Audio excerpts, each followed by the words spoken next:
સંસદના આગામી ચોમાસુ સત્રની રણનીતિ ઘડવા એનડીએ સરકારની કવાયત. સંરક્ષણ મંત્રી રાજનાથસિંહના નિવાસસ્થાને યોજાઈ વરિષ્ઠ મંત્રીઓની બેઠક. વિપક્ષ પણ આજે કરશે બેઠક.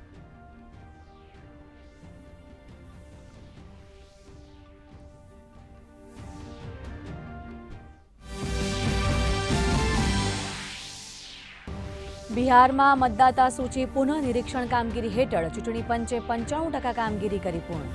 હજુ 6 દિવસ ચાલશે પુનઃનિરીક્ષણની કામગીરી.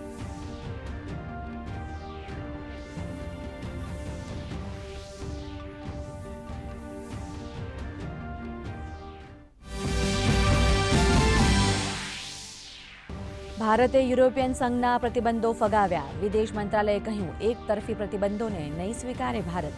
ઉર્જા વેપારમાં બેવડા માપદંડો ભારતને નથી મંજૂર.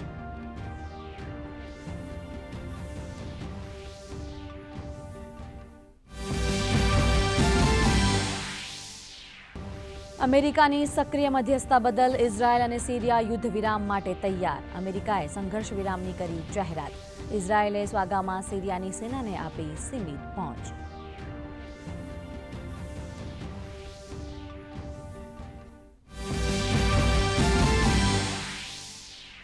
સાબર ડેરીના પશુપાલકોની માંગ સ્વીકારાઈ. સાબર ડેરી દ્વારા વાર્ષિક ભાવફેર પ્રતિ ફેટ રૂપિયા 995 કરવાની જાહેરાત. પ્રતિ કિલો ફેટે રૂપિયા 35નો ભાવ વધારો મળશે. પશુપાલકોમાં હજી રોષ. ટેન્કરનું દૂધ ઢોળનારા સામે થશે પોલીસ કાર્યવાહી.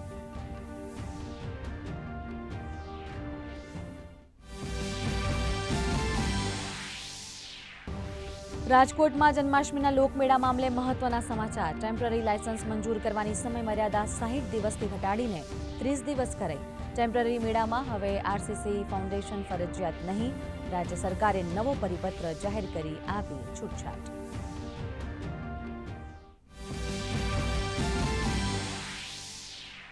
અમદાવાદ સાબરમતી રિવરફ્રન્ટ પર રિવરફ્રન્ટ મૂન ટ્રેઇલનું બનશે નવું નજરાણું. આજે મુખ્યમંત્રી ભૂપેન્દ્ર પટેલના હસ્તે થશે ઉદ્ઘાટન.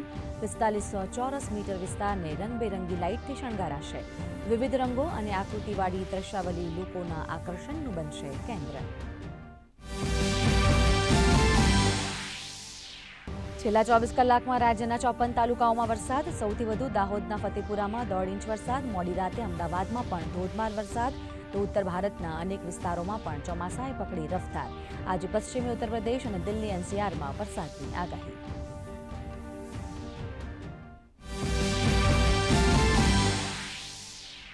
ફીડે મહિલા ચેસ વિશ્વકપમાં 4 ભારતીય મહિલાઓ પહોંચી ક્વાર્ટર ફાઇનલમાં. દિવ્યા દેશમુખ, કોનેરુ હમ્પી, જી હરિકા અને આર વૈશાલીએ અંતિમમાં બનાવી જગ્યા. પહેલીવાર કોઈ એક દેશના 4 ખેલાડી ક્વાર્ટર ફાઇનલમાં.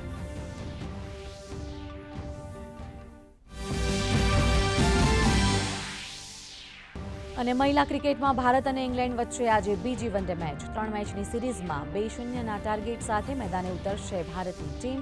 ભારતે 4 વિકેટે જીતી હતી પહેલી વનડે.